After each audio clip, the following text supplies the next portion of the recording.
Bonsoir, bonsoir, bonsoir. Nabino surtout bana Congo.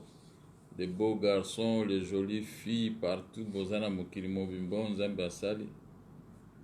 Nabisi bino bonsoir parce que tozana bitumba. Bitumbo esengi bana Congo bayebi ko réfléchir. O bazana esprit kemboka na biso elonga mobulu nyonso eza na kati ya Congo. Yango wana na ye na bureau na lobi bonsoir, bonsoir baninga nyonso tu bonsoir bana Congo. Boyebi nga na bandi bitumba depuis 1995 na rekiraka te.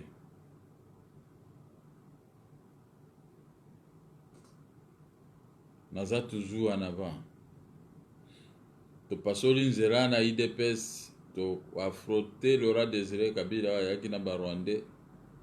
To affronter Barwandais, to affronter Joseph Kabila, to kitisi régime nae. To fungoli siko nzela po bana nyonso ya Congo banda koloba pe ba défendre Congo na bango. Personne n'a le droit de pouvoir se défendre là où il y a les Congolais, mais tout le monde a le droit de défendre les Congolais et surtout les Congos. Pour qu'il n'y ait pas tout le temps l'infiltration des étrangers dans notre pays. Cette infiltration prendra fin parce que naebi ke bilonyo surtout bana mboka boza makasi. Ata tozo swa na biso wana ezaka querelle ya famille ya wana papa moko mama moko maya moto etumbaka elamba te nakozwa jamais libende na beta mwana Congo rien.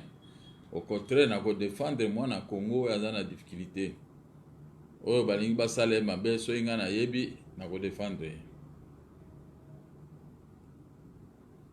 Donc pour ngai nazaka na problème na mutu te. Na bandi politique depuis 1995, politique active jusqu'à aujourd'hui, je reste la même personne.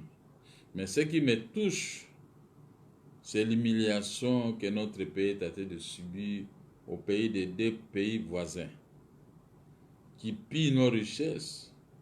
Je benga bapaya ba financer la guerre na est. La guerre de l'est est financée par la société européenne, américaine. Bangonde bazo financer guerre. Parce que je ne peux pas imaginer Kagame a kozama makasi ndenge na Museveni pona ko démolir l'éléphant Congo. Mais zande parce que nous ne sommes pas affaiblis, mais nous sommes attaqués par les grandes puissances. Yango wana na moni ke photo réfléchir pe biso tu ba Congolais to eba ke mboko oyo Lumumba kufi pona yango Mobutu pe ba boma ye na ko. Mais biso totikali dans un esprit nationaliste. Ba nationaliste, nationalisme est le cas maloba na biso tozolo baka pampa na ba Facebook. To défendre mboka. En tout cas, pour nanga pena to défendre mboka. Tozo sa la pression na mokonzi ya mboka, to défendre mboka. Il faut attirer les hommes qu'il faut à la place qu'il faut, to défendre mboka. Ndenge bamboka ya baninga eza calme, oya biso pe fo eza calme. Mikolo nyonso ka toko banda kolelaka te, kolelaka, tolela nde biso pe toza mibali te. Ba combinaro oyo bazotiaka bango na ba poste, ils sont avec les pays voisins, ils nous trompent. Moi je crois que cet esprit-là de faiblesse doit disparaître dans nos têtes. To défendre le Congo. Omoni ba minere nyonso bazozwa ko ma bamboka mike ekomi ko sa servir na minere na biso. Nazo kama. L'objectif nanga yo na osala pouvoir c'est pour conquérir le pouvoir et défendre le pays. Point. Les biens matériels tozwa ngo. On n'en a pas besoin pour le moment. Mais on a besoin que le pays puisse être calme. Ce qui to lembi bana na biso to mona ndenge ba ko gérer mboko bana na biso surtout à Congo ba baté ko ba para bazaki ba faible. On doit éviter la faiblesse. Excusez-moi. Na vivre na Zaïre, il y avait la grande sécurité. Na côté na Congo, l'humiliation, c'est humiliation depuis Laurent Désiré Kabila. C'est lui qui avait amené des rebelles et des étrangers dans notre pays. La plupart des Rwandais qui étaient avant l'arrivée de l'AFDEL n'étaient pas trop agressifs contre les Congolais. Au contraire, ils faisaient les travaux de bars, de soulards, des mécaniciens, tout ça. Mais aujourd'hui, on a donné la plus grande valeur aux Rwandais et aux Ougandais et les Burundais. Et surtout les Tanzaniens qui pillent notre pays comme ça, comme un bien 100 mètres. Olobate, ceux qui ont lobby, Babomio, Bakangio, on en a vu ici. Mais il faut tribunal pénal international pour le Congo. Comme ça, on va voir qui est qui. Même si on dit que le chef de l'État avait dit qu'il ne va pas fouiner, mais nous sommes là pour fouiner. Le pays n'appartient pas à une personne. Moi, je soutiens le chef de l'État 100%. À 1000% même. Je reçois les injures alliées à sa place. Mais c'est de rien, vous pouvez m'injurer. Est-ce qu'un type comme moi, j'ai besoin d'avoir encore une autre beauté dans la vie? Moi, je dois avoir des rides. Parce que si une petite fille me voit, elle va, oh non, oh, ça papa, va me donner du respect. Je dois avoir une figure changée. Figure à Mokolo Mekoi. Mokolo Mekoi. Mobundi Bitumba. Ato finginga. Okoya ovanda na bureau na ngate. Okomata na voiture na ngate. Okola na mbeto na ngate. Olata costume na ngate. Pe na kosenga ote. Ofinga yo moko mitali otali penga lobi a miso nazo finga mena cocaïne ete. Allié place ya kofinga ngai to bundana ba Rwandais. To beta bato oyo. To beta bato oyo, to beta bango. Ah mokia. Mais vraiment nde na bano beta bato ape perdre ma kofi. Si cela dépendait que de moi ngana kokota Kigali kokanga bato vraiment j'ai mal au cœur quand je vois ce qui se passe. Nos mamans qui sont violées, pillées comme ça partout. Omoni bitumba na biso toko bunda. Bitumba na biso à Facebook te akofinga naka kolakisa makasi, kolakisa mahele ba français, quel français?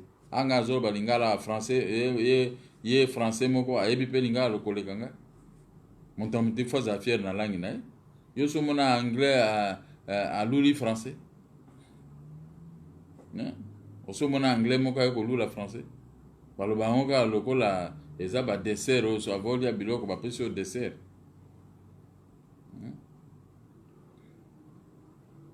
Po ani to mitiki penza boy to komi lokola bazoba moko boy.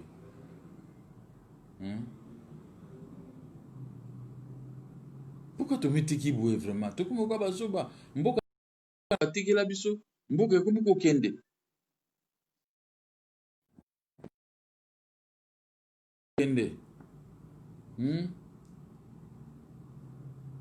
Toko tika mboka na biso kende boy te quand même bande ko na ngai.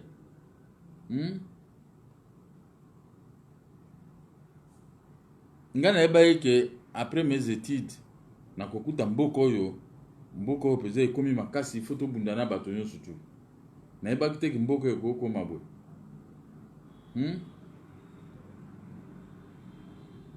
Pourquoi mboka na biso ekomi modèle?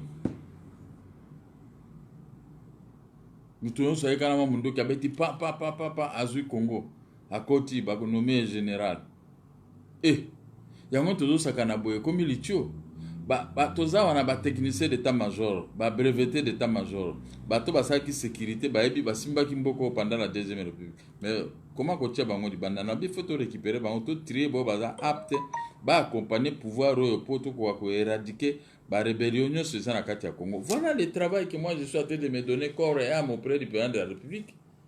Je vais auprès du président de la République pour que nous puissions mettre de l'ordre dans notre pays. C'est notre Congo. Moi je n'ai pas besoin d'aller mourir en Europe, non. J'ai été en Europe, je sais qu'est-ce qu'est l'Europe, c'est bien construit, mais il faut aussi balayer chez toi, il faut construire aussi chez toi, il ne faut pas seulement en vouloir être jaloux des pays des autres. Non, moi je ne suis pas jaloux je connais les États-Unis, mais nous pouvons faire aussi notre États-Unis ici. Comme on dit, Rome n'est pas construit un jour. Mais nous allons construire aussi notre pays. Bana Congo, qu'est-ce qui se passe? Qu'est-ce qui nous manque? Qu'est-ce qui nous manque? Vous se regrouper bato ya ba parti politique. Nga na poto naza na parti politique. Naza na Paul Mokandi naza na France. Moi na poto yon surtout. Asadere. O aza na parti o aza na boya. Mais o baza na ba parti politique. Boye bo bengi Paul Mokandi laza wana. Bosadere. Biso tout ça mécanisme. Surtout que bino bobanda ko yaka boye ko voter. Parce que si on va passer une ouverture, moi, on a tout à Congo, il n'y a plus de restrictions. Non, il n'y a plus. C'est fini cette histoire-là. Félix Tshisekedi a déjà réglé ses problèmes. Ngayo, nazo talabino. Hein? Ngayo nazo talabino, banamboka. Tout que nabino malem bete to kendenda avec brutalité pour te régler le problème au réseau ko embrouiller biso na kati mboko. Vous suivez mes déclarations. Ce sont les mêmes déclarations que j'ai tenues depuis Laurent Désiré Kabila, Joseph Kabila. Et aujourd'hui, je continue avec notre propre frère congolais, Félix Tshisekedi.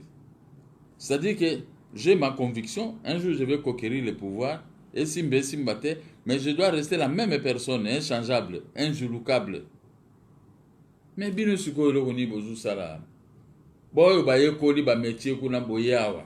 Ota ozana poto ye osali makambo ayo zamboka na biso tala banzela nyonso bato bakumi koteka, il y a plus de valeur pour votre pays. Boya kopesa ba idée asika parce biso toujours loba na monoka peut-être bana poto so be koloba ba mikonzi ba ko la biso. On ne peut pas avoir des avenirs de la capitale ka bazan de commune sous-ando. L'impuissance des autorités dans notre pays. Avec l'union de nos intelligences, je crois que nous allons nous assortir. Mais mon objectif, c'est sauver l'Est. Bana Est, ils ont droit à la vie. Ils ont droit à la paix. Ils ont droit à la production. Ils ont droit à la reconstruction de l'Est. Mais comment vous êtes commis kaka boye bana mboka totika makamba ko finganaka makambo ba pamba biloko oboni biloko ba Facebook etombola pe kitisaka média etombola pe kitisaka ngai kitisanga te parce que j'ai mon discours en faveur de ce peuple, en faveur de notre pays, et les gens savent l'amour de Gabriel Moki envers ce pays. Na Allemagne kuna bokomona Bodri Bunda. Bo créer parti M2 ko bo tiango partout bino moko. To kutindira bino mikanda. Bo koti penza to bo force. Hein? La politique c'est un jeu. Ata 20 personnes disent se se réunir batotu bakobanga bi. Oh non mais bo et tout ça. Dès que tout ça on a c'est ça. Tout concourt au bien de ceux qui aiment leur pays. C'est ça, la politique de notre pays, ce n'est pas tellement difficile, mais ce sont des mauvais cœurs. Les gens sont animés de mauvais cœurs. Les gens n'aiment pas les Congolais. Les gens sont animés que de l'esprit de la haine contre les autres, l'arrogance, l'escroquerie, moyibi, lokuta, jalousie. Quand on te voit avec de l'argent, alors on doit te combattre pour bafouta. Voilà l'homme congolais. Pour n'y te commis boyer. Et puis, moi, aujourd'hui, je vois autant de ministres qui n'ont même pas d'argent parce qu'ils étaient des ministres. Mais l'arrogance qu'ils faisaient là-bas dans ces postes, aujourd'hui, un ancien ministre peut encore faire l'arrogance. Quand on me voit, moi, on m'a envie même. J'ai caché ma pauvreté, je me fais toujours beau. Je me fais toujours un homme politique de grande valeur. Il est très difficile quand j'entre dans une réunion où tout le monde regarde et parle de Mokia. Parce que Mokia c'était un nationaliste, Mokia c'était un vrai Congolais. Aime les Congolais et les Congolais. Nos querelles ne peuvent pas détruire nos bonnes relations. C'est entre nous.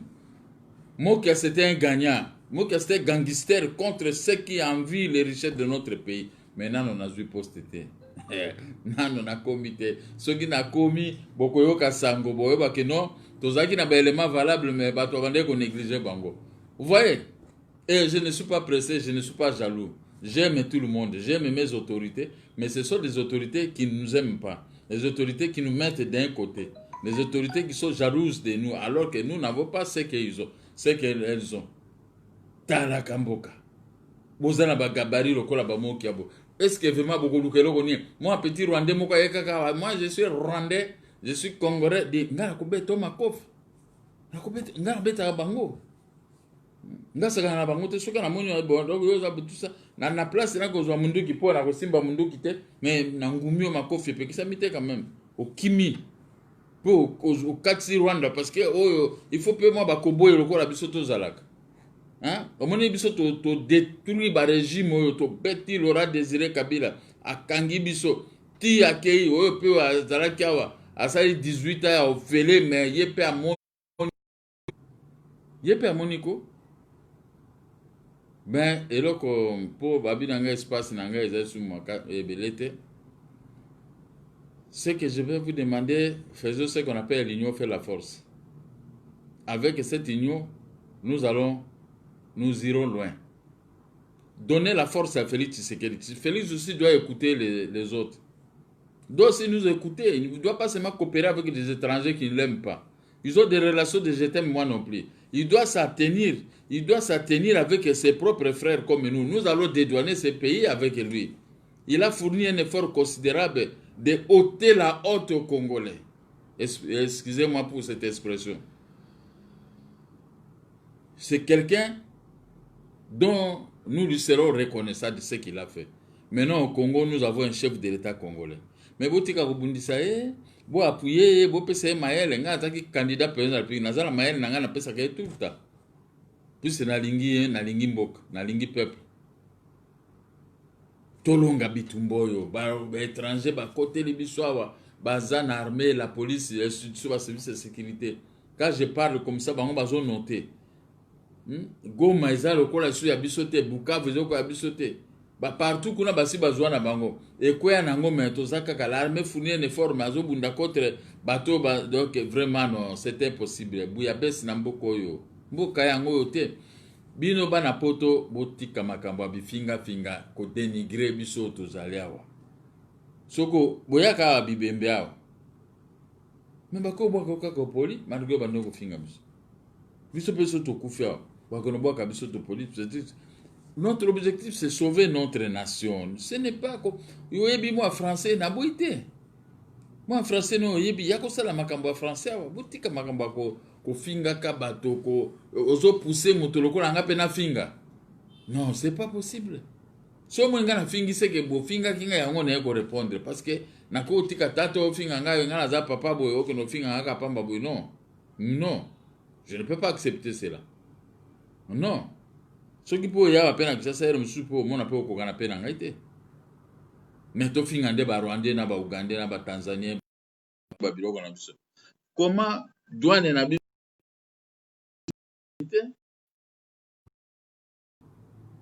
il paraît mbongo na biso ba société na biso yango nde futaka ba soldats tanzaniens cette entreprise.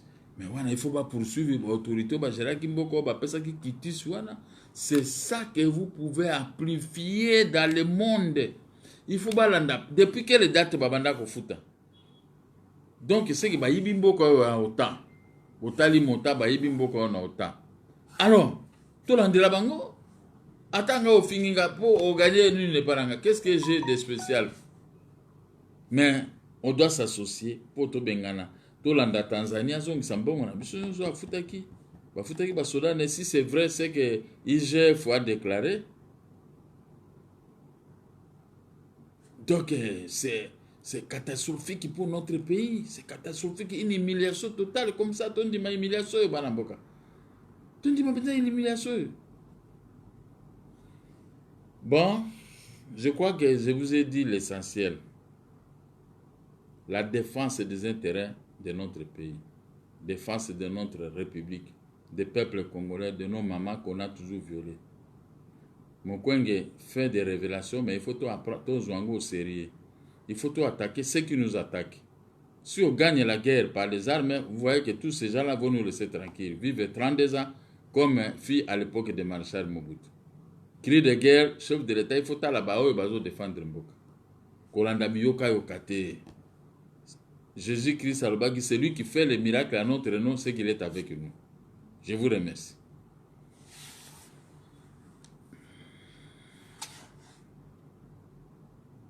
Ciao.